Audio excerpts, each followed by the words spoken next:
1971 সনে বেগম জিয়া কোথায় ছিলেন, তাই প্রশ্ন আপনারা তুলতে পারেন না? 1971 সনে আপনি কোথায় ছিলেন? আপনাদের রিসার্চ সেল কই? আপনার ওয়েব পেজটা কই?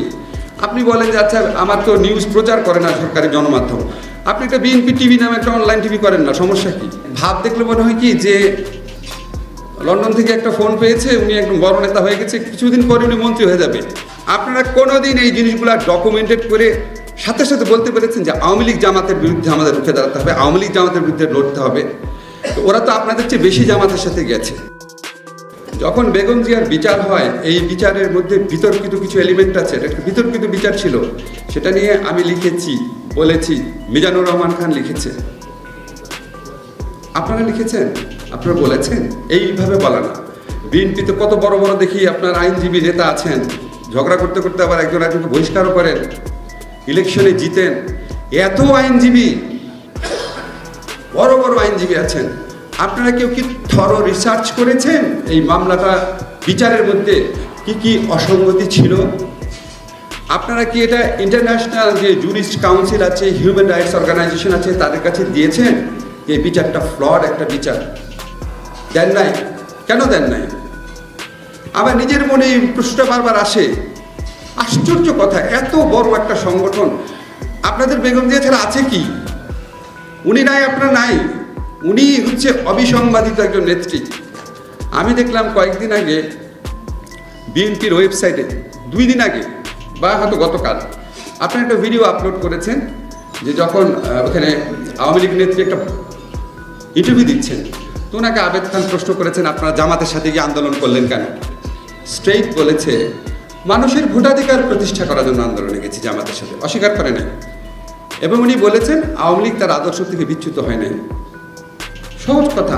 এর আগে একটা পত্রিকায় দেখেছি উনি বলেছেন যে উনি শুধু আওয়ামী লীগের নেত্রী না, সকল বিরোধী দলের নেত্রী। বিরোধী দল বলতে তখন জামাতকে বুঝিয়েছেন। নিজামীকে পাশে নিয়ে উনি সংসদ থেকে পদত্যাগ করেছেন, সাংবাদিক সম্মেলন করেছেন।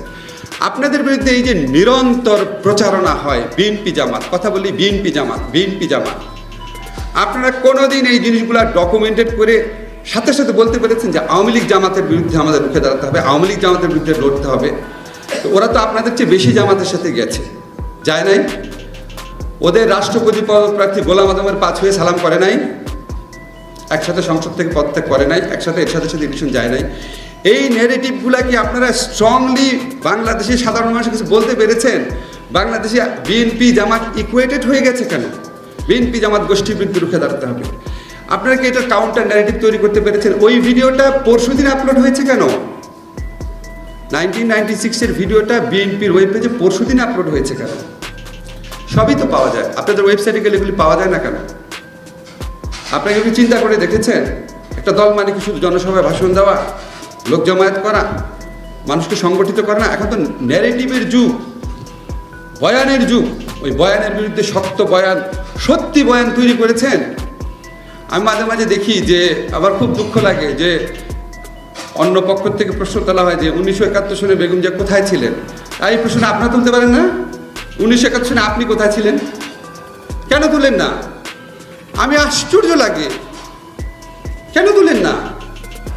এত জঘন্য মিথ্যাচার, এত জঘন্য অপপ্রচার হয়, এটার উত্তর দেওয়ারও একটা নৈতিক ইয়ে অনুভব করেন না? বিচ্ছিন্নভাবে দেন, বিচ্ছিন্নভাবে দিয়ে শহীদুদ্দিন আইনি জেলেও গেছে, এটা তো কোনো মূল্য নাই। আপনাদের রিসার্চ সেল কই? আপনার ওয়েব পেজটা কই? আপনি বলেন যে আচ্ছা আমার তো নিউজ প্রচার করে না সরকারি গণমাধ্যম, আপনি একটা বিএনপি টিভি নামে একটা অনলাইন টিভি করেন না, সমস্যা কি? নামই দেন বিএনপি টিভি, শক্তিশালীভাবে করেন না। আপনাদের কি লোক কম আছে? আমি একটা সামান্য মানুষ, কালে ভদ্রে আমি ফেসবুকে স্ট্যাটাস দিই, আমার 1 মিলিয়ন ফলোয়ার আছে। আপনাদের দলের কয় মিলিয়ন ফলোয়ার আছে? এই প্রশ্নটা রেখে গেলাম। এখন আপনার এই জিনিসগুলো আপনারা বিবেচনা করেন। আমি বারবার বলি দেখেন এই যুগটা হচ্ছে প্রচারণার যুগ, শুধু দেশে না গ্লোবালিও দেখেন। আপনাদের ন্যারেটিভ কোথায়? সত্যি ন্যারেটিভ, নিজেকে ডিফেন্ড করার ন্যারেটিভ। আপনাদের রিসার্চ সেল কই? আপনাদের অনেকে আছে আমি দেখি, মানে ভাব দেখলে মনে হয় কি যে লন্ডন থেকে একটা ফোন পেয়েছে, উনি একদম বড় নেতা হয়ে গেছে, কিছুদিন পরে উনি মন্ত্রী হয়ে যাবে। মানে ভাবটা হচ্ছে নিজের স্বার্থ চিন্তা। আরে বেগম জিয়া কি নিজের স্বার্থ চিন্তা করে রাজনীতি করেছিলেন? কি বেগম জিয়া রাজনীতি করেন? আমরা তো দূর থেকে দেখেছি। উনি যখন এরশাদের বিরুদ্ধে আন্দোলন করেছেন, উনি স্বার্থ চিন্তা করেছিলেন? তা তো উনি আগেই আপোষ করতে পারতেন। উনি যখন আপনার 111 গভর্নমেন্ট ছিল, ওইটার সাথে তো প্রথম আপোষ করতে তো ওনার কাছেই গিয়েছিল, করেছেন?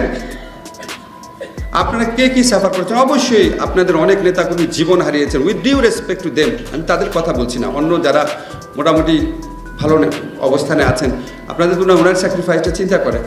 তা আপনি প্রথমে ডিসাইড করেন, আপনি কি আন্দোলনটা করছেন, নেতৃত্ব দিচ্ছেন, নেতা হচ্ছেন নিজের জন্য নাকি দেশের জন্য, দেশের মানুষের ভোটাধিকার প্রতিষ্ঠা করার জন্য?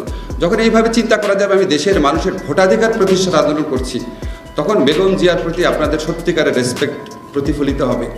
উনি মানুষের ভোটাধিকারের আন্দোলন করেছেন। বাংলাদেশের মানুষ আজকে ধরেন 20-30 বছর পর আমরা কেউই থাকবো না, মরে যাব, কিন্তু এইটুকু বিশ্বাস আমার আছে, জীবনে পড়াশোনা তো কম করি নাই, যে যদি কোনোদিন বেগম জিয়ার সত্যিকারের মূল্যায়ন হয়, এই যে গণতন্ত্র ভোটাধিকার প্রতিষ্ঠার আন্দোলনের অবদান অবশ্যই ওটা স্বর্ণাক্ষরে লেখা থাকবে।